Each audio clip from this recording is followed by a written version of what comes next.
Hey, I'd like to introduce you to yourself. This is the Seeking Selfdom Going Deeper podcast, and I'm your host, Akello Stone. Welcome to Seeking Selfdom Going Deeper. I'm your host, Akello Stone, and we are going to talk about some ideas that I shared in my book, Seeking Selfdom in the Age of Selfies.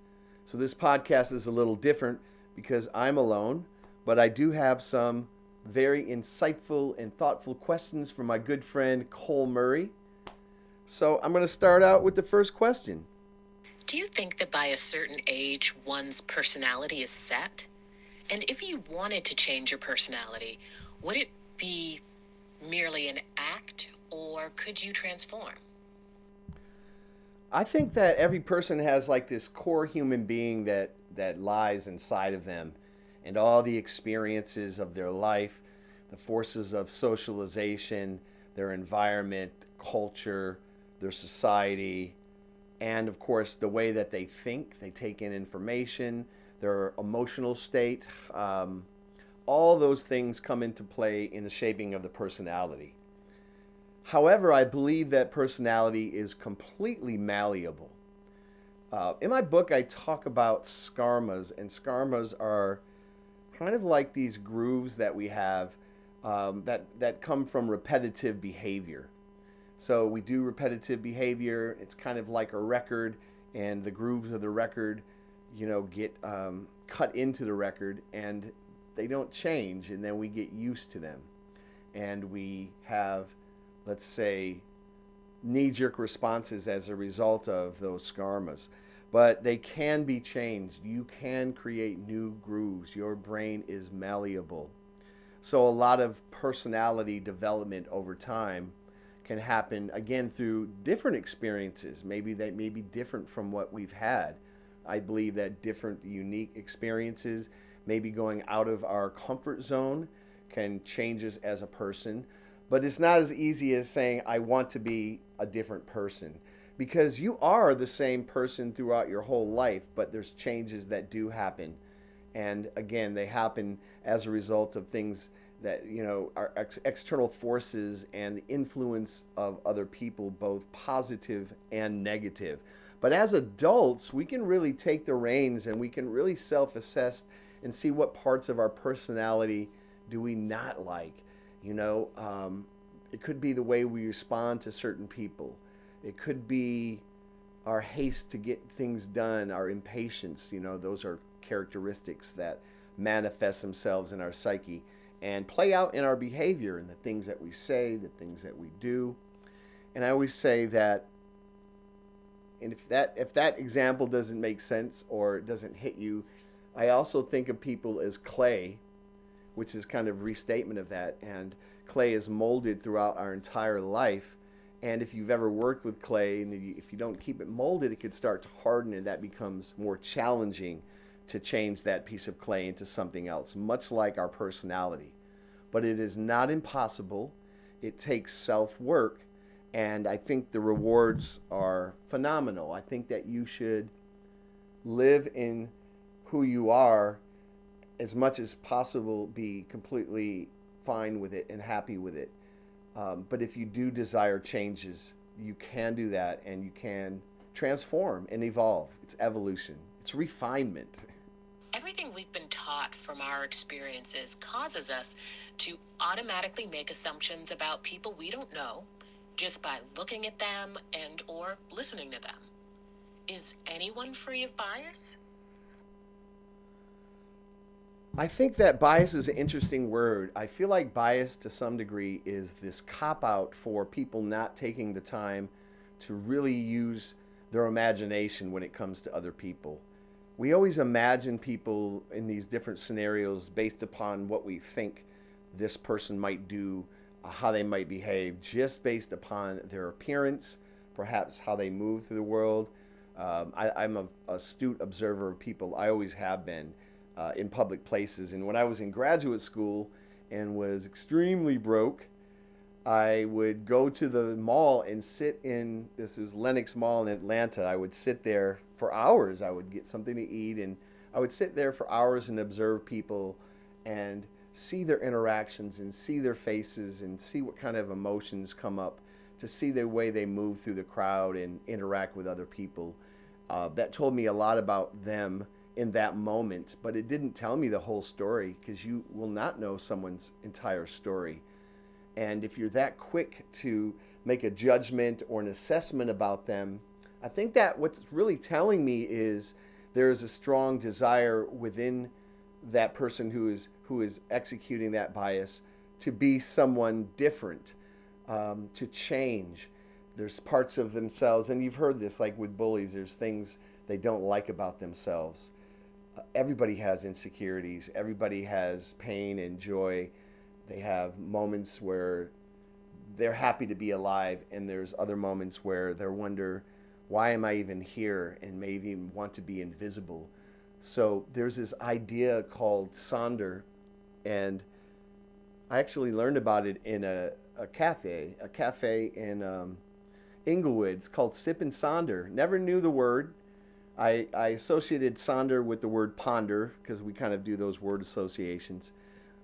And it's somewhat similar to ponder, but it's even bigger. It's when you observe people and you recognize that they have very full lives. There's people that they have relationships with. There's experiences that they have. There's fears, there's worries, there's triumphs, there's motivations that all people have.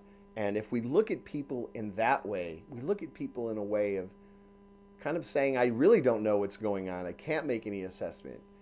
But we can also think in the general sense about what their life is like. And when we do that, I think we begin to reflect on our own lives and the things that make us who we are. So it's really a good self-reflection strategy. And again, when I hear things like implicit bias, this idea of something being implicit, again, as a sociologist, I know there are so many things about ourselves that were ingrained in us that came from somewhere else. So we don't really own it. And if we start to own things that are incongruent with what we really think about ourselves and think about other people, that becomes problematic. So I think the trick is to really be open-minded and really to meet people as if they were a blank slate, and let getting to know someone unfold organically. I think it takes a long time to really get to know someone. And most of us don't even know ourselves, which that complicates the situation significantly. How can you see someone new with a completely blank slate while having these pre-existing thoughts?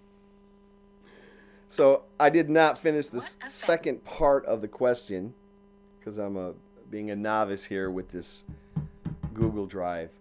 But I think I would just reiterate what I said is we have to be aware that we are creating these storylines for people. That's the first step. And then we have to remove the storyline from that person and see them as a human being just like we are.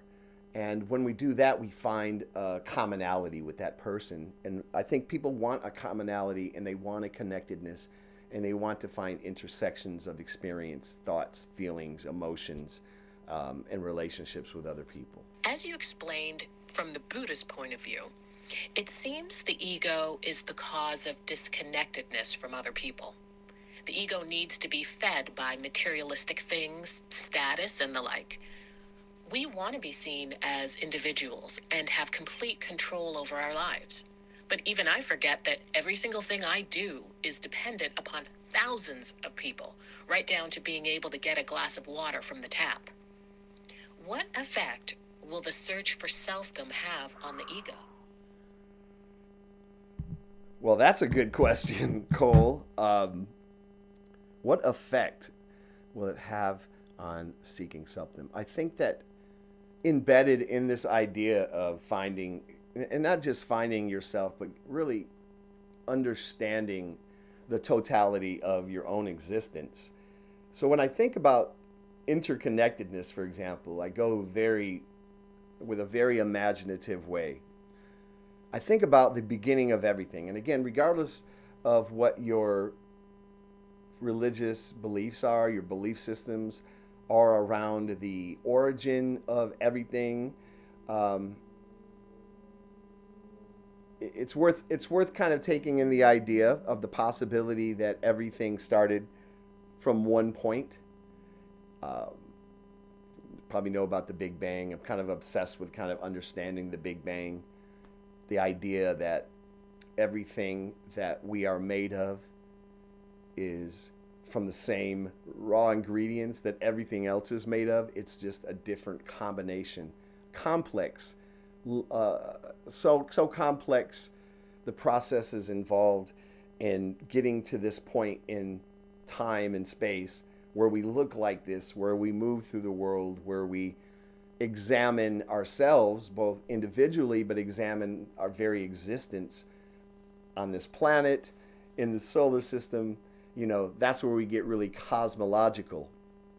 But there is this attachment that we have to ego, and that really has us believe that we are an individual separate from everybody, with no true reliance on other people. When people say, I can take care of myself, I don't need anybody else.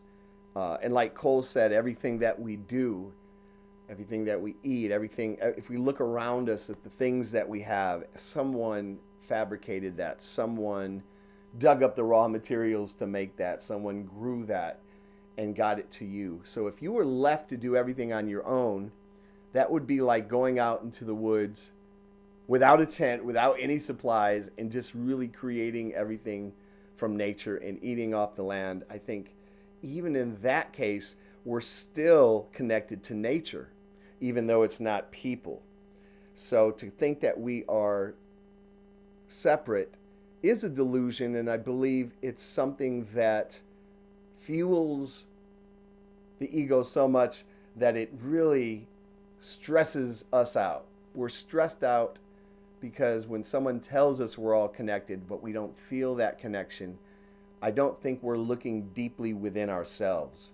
And so when you really start to look at the ego and think where it comes from and think about the attachment that we have to our separateness, that is going to be a barrier to connection. That is going to be a barrier to connection. So with that in mind, there's a lot of exploration that can happen looking at the ego. And in the book, I talk about the different kind of ways in which people interpret the ego and the psychology in terms of someone's arrogance or confidence, right? Someone's leave your ego at the door. Have you heard that? It's kind of the same. It's kind of similar to the ego that I talked about, like in Buddhism. But it is, in a way, the same. So if someone says, leave your ego at the door, that means you are stripped down from those things that you think make you this individual that may be better than someone else. And if you leave the ego at the door, you're going to have this openness to be able to connect with other people. And I think that is a beautiful thing. Thank you so much for listening to episode 4 of Seeking Selfdom, Going Deeper. Have a great day. Peace.